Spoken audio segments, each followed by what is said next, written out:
All right, this is Private Matters, and we're finally ready after some technical difficulties. I am Max J. van Praag, and I have been hosting and producing this program since 2012. We have recorded 65 episodes since then on bringing awareness to love, sex, and power, helping people all over the world to have better intimate relationships, to have the relationships they want to have, free from judgment and criticism. The show has recently been relaunched after a break. This is the second interview I'm doing this week, and my guest today, I'm very honored, is Chris Lyon. She's a relationship expert, author, and a personal coach. Welcome, Chris. Welcome to the show. Thank you, Max. Yeah, this is a great. I've been looking forward to this. Your book, Leading and Supportive Love. I have read from the first page to the last page. I can't say that I always read the whole book, but in this case, I read the whole book, and I'm so excited that you wrote this book. The subtitle of the book is The Truth About Dominant and Submissive Relationships. But the book is applies to people who are in kink relationships, and it applies to people who are not in kink relationships. And I went online, and I was fascinated by reading the reviews. I read reviews that said that this is the worst book I've ever seen, and somebody said this is my Bible. I mean, very different types of responses. But I'm really interested in delving in a little bit with you today and talking about your work and how you came to write this book. Oh, great. I really appreciate the opportunity. It's great to be on your show. Reviews can be very interesting. I've noticed some of the reviews that say it's the worst book, said they didn't read the whole book and they're actually writing their own book about it. I think there's plenty of room for everyone to write whatever book they want about dominant submissive relationships, because I don't think there's enough out there that doesn't apply to specific lifestyles. So this was very important to me that I write a book that really applies to everyone who is either a dominant or submissive partner, or as the book can term, leading or supportive. It's congruent, it's the same thing, just depends what terminology you'd like to use. But yeah, this is something I'm very passionate about, and I've done a lot of research on. I have a lot of background on, a lot of professional. Can you share why you are so passionate about this? Yeah, I think it's because I have lived DS for all of my duration of all my relationships, and they've all been long-term. And I also grew up in a household where I had a parent that was a submissive partner, clearly a submissive partner, and they were not properly matched with their counterpart, which is the dominant partner. And I saw the problems that caused in that family, in that relationship, and other relationships. And then I began to see more from that point on. So I thought, well, somebody should write a book about this kind of thing, because a lot of times people lose their way because there's not enough information out about it. Sure, I figured that you fit in the category of this type of relationship, but you don't reveal that necessarily in your book. There's no personal stories or sharing about your own part in it. So I was going to ask you that how it applies to you, and you just shared that this is also your style, your lifestyle. Yes. For the viewers, let's lay it out. Can you explain the S-type and the L-type? Well, really the S-type is more of a would be the first mate to the captain of the ship. It's somebody who is a very usually very strong person who really can be a leader out in life, or they can be in some type of authority. They can be A-type, really any type of person. They can be an officer in the military, anything like that. But when they come to their one-on-one relationship, their romantic long-term relationship, they don't want to have that position.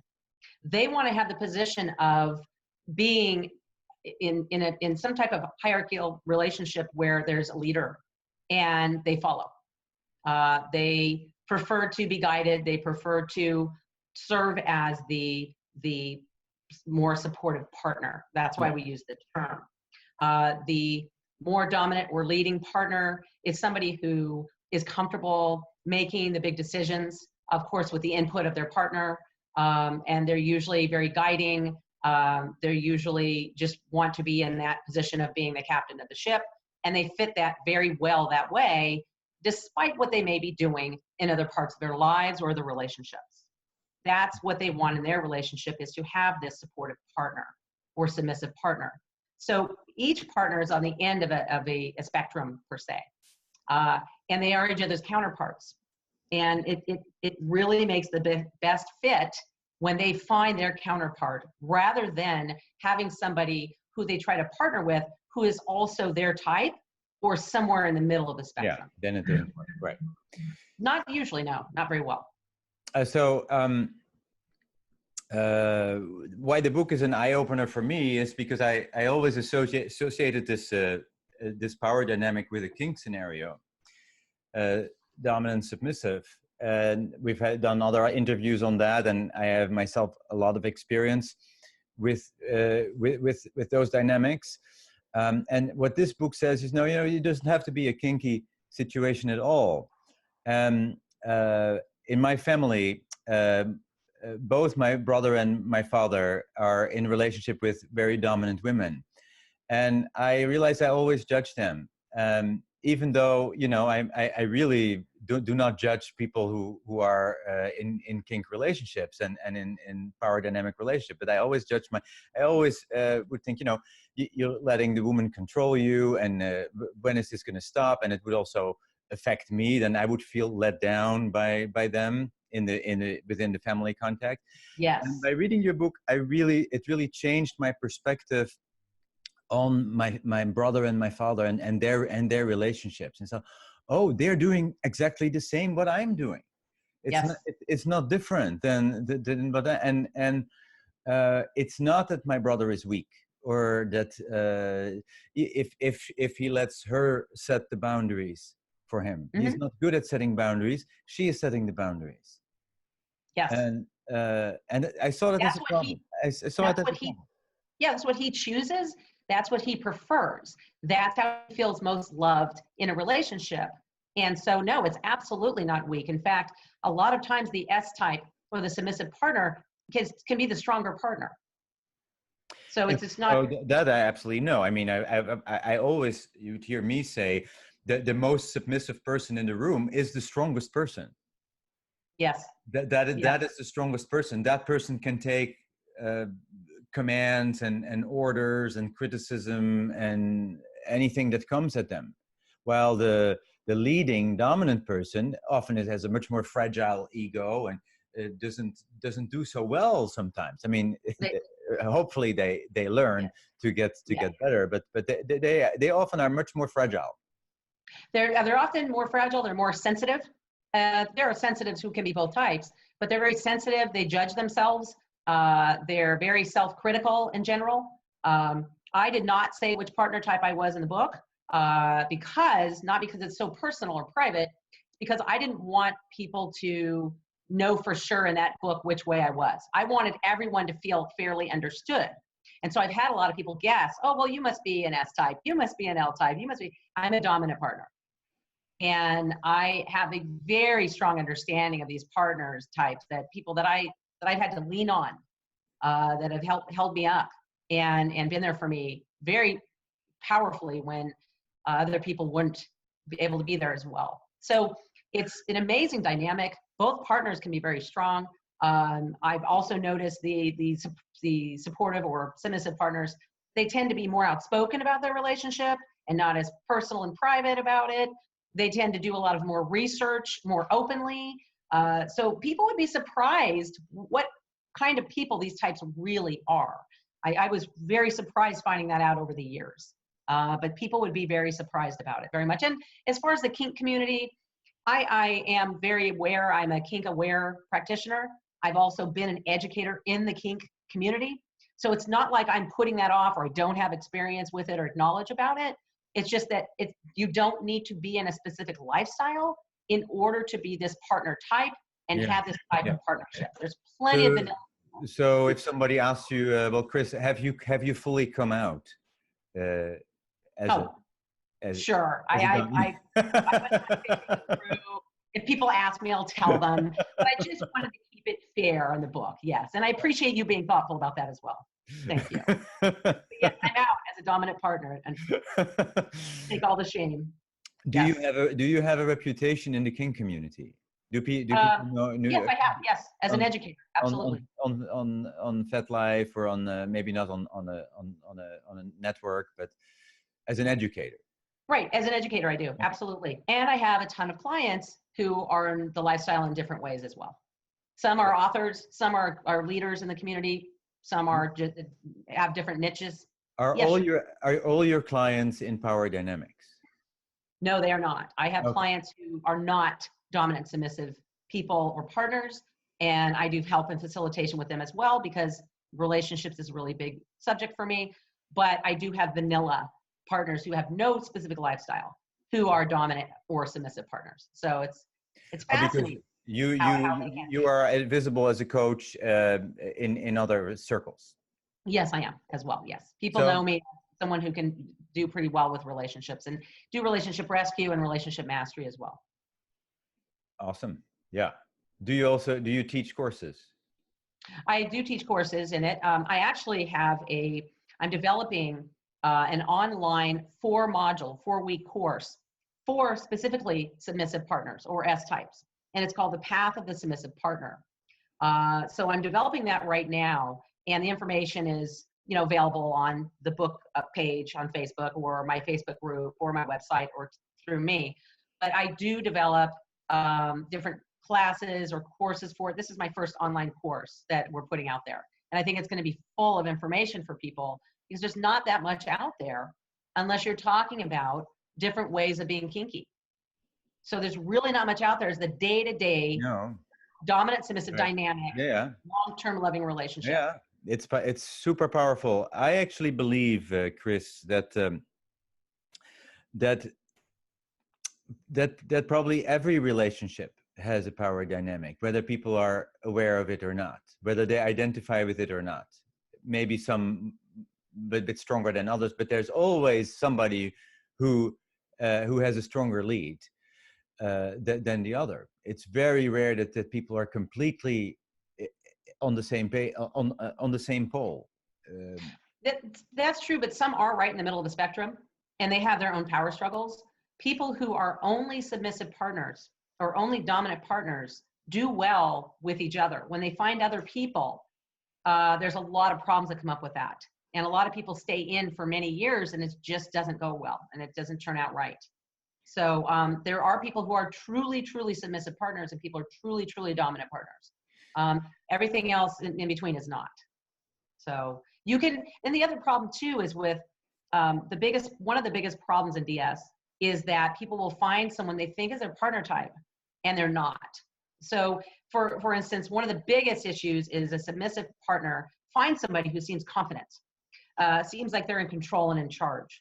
And so what they do is they create an ideal and they fall in love with that ideal, that person being their leader, the person being guiding them and being this strong one who makes the decisions. What they find, and this is one of the biggest problems in my practice I have found, is they find this person ends up really being just selfish. They know what they want, but they're selfish. So they're not all that confident. And then the submissive partner ends up seeing that. They end up not being fed by the relationship and they end up having to do the dominant role themselves as well. And it doesn't go very well. Well, let me tell you from my own experience in the past. I mean, I'm a dominant. I was more selfish and entitled, and didn't always operate with consent. And as I have matured and grown and worked on myself very hard, I've come more into an integrated space, and it doesn't change the fact that I'm a dominant. I was not a fake dominant, but I was not a very skilled dominant. And sure. And you developed yourself. I developed, yes. Yeah, sure. I developed. I don't believe, I wonder what you think of this, but I often wonder if people can actually change poles over time, or if it's really, they really, you know, just like heterosexual or homosexual, they're mostly one thing. Right. I don't believe they can. I believe if you're both, you're in between. I believe if you're on one side of the spectrum or the other, that's all you are. And you can develop yourself. I used to be very self-centered, very selfish. But you can develop yourself into a nurturing, caring person Yeah. who has responsibility and takes that responsibility on very seriously. Yeah. And is very attentive to your partner. Yeah.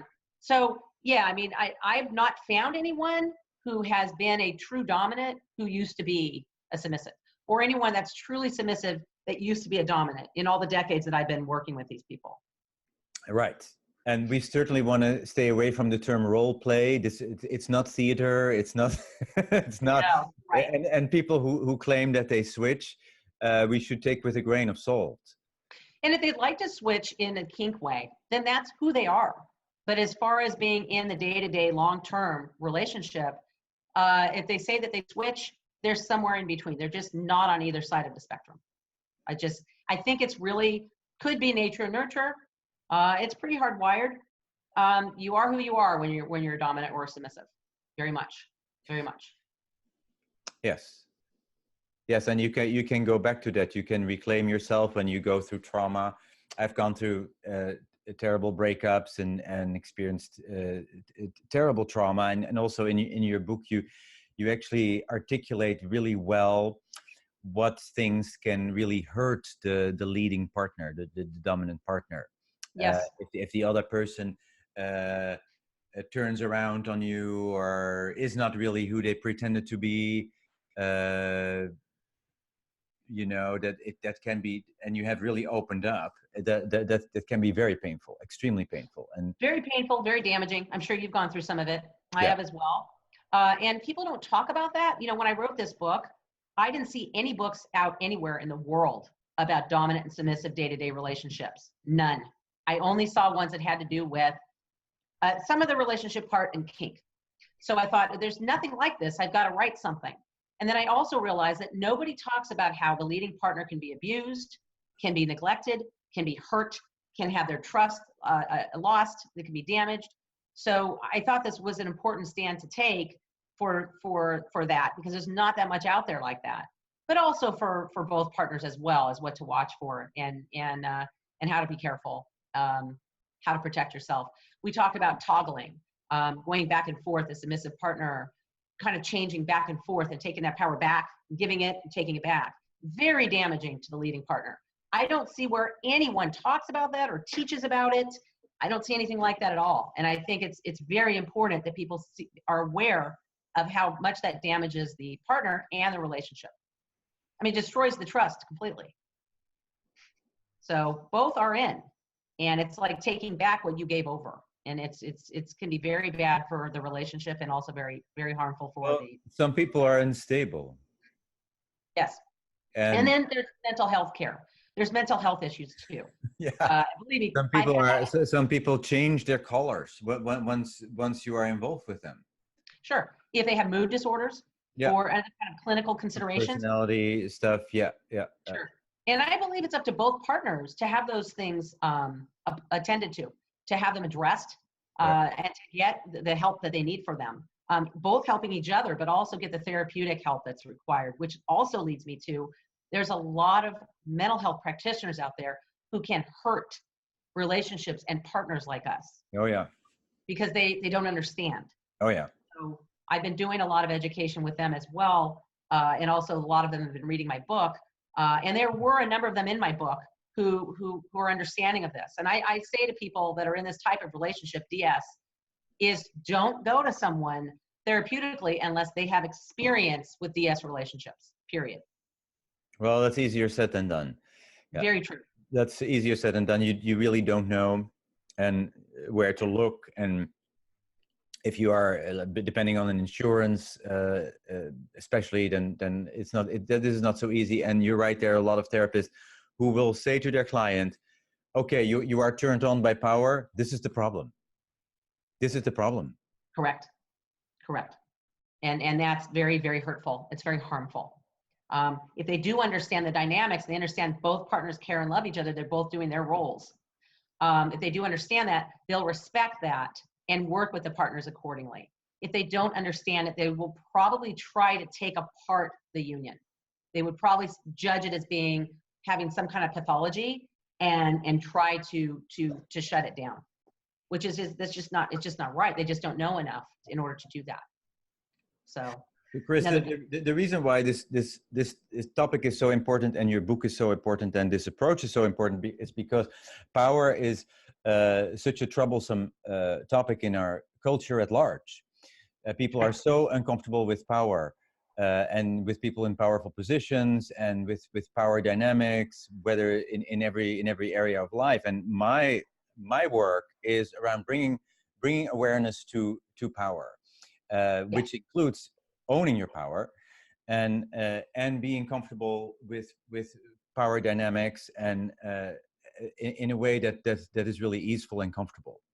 Yes, and genuine. So that's what my purpose is, and my life is about that. My work is about that. So, and I think that this approach is a really helpful to look at it this way. I'm glad. Did you relate to the profiles in the book for the dominant partner? Yes, I absolutely related. Yeah, absolutely. It was very easy to read the book, and I really related to it. Yes. Good. I purposely wrote it to be 8th grade level. I think somebody was trying to insult me and said it was 10th grade level. It was like too simple. Right. I want to write it for just about anybody to be able to take it. And you can pick it up and open it up and start anywhere. It should be an easy read.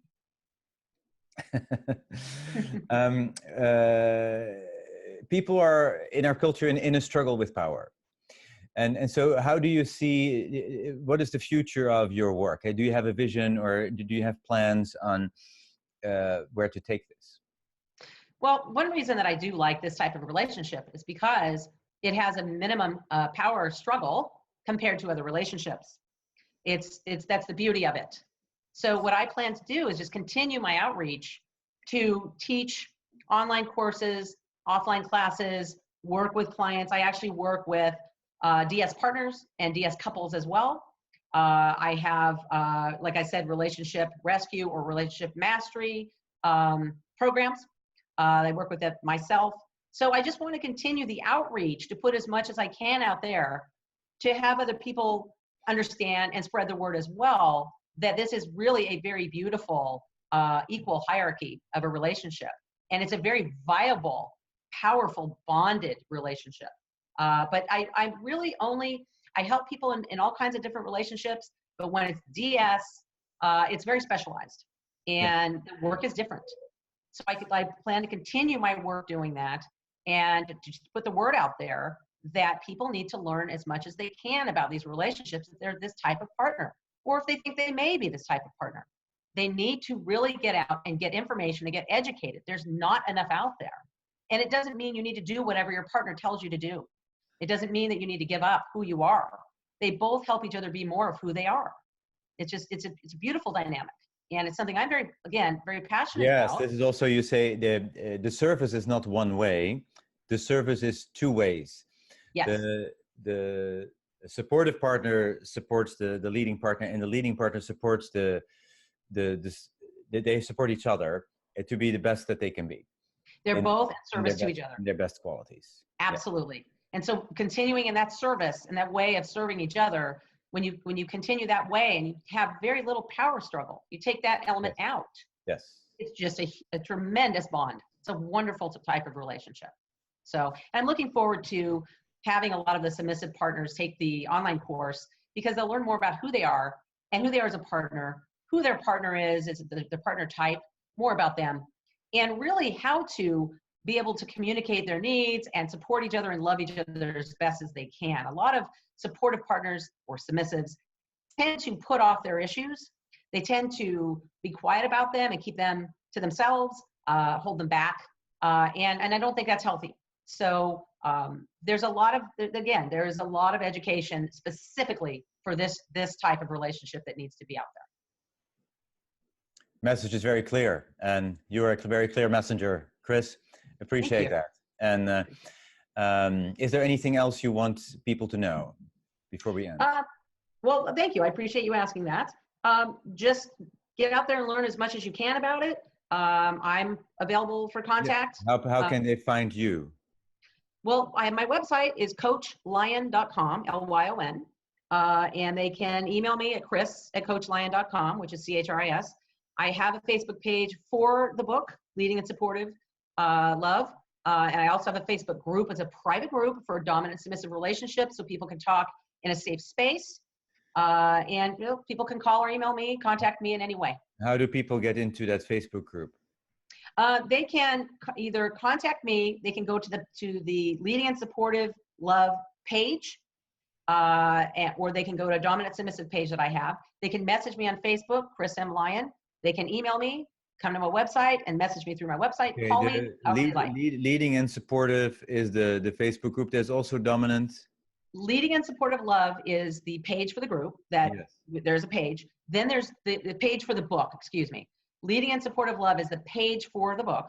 Then there's a specific group. It's a private group called Dominant and Submissive Relationships. Great. And so they can go and the 3 questions, they answer 3 questions and they're in. So, or anyone can contact me and I can point the way. All right. All right. I'm gonna close the interview. This was wonderful, Chris. I really appreciate it. And I'm Max J. Van Praag. This is Private Matters TV, where we bring awareness to love, sex, and power. Thank you very much for watching. And we will be back next week with a panel on Me Too with 3 women thought leaders.